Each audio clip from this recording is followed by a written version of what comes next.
In this step-by-step video tutorial, we will explain how to replace the battery of your NV41 Series laptop.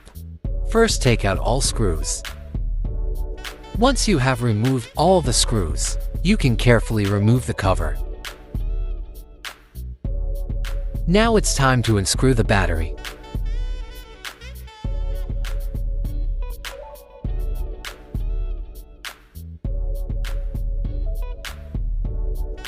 It is important to disconnect the plug. After that, you can easily lift the battery. Now you can install the new battery.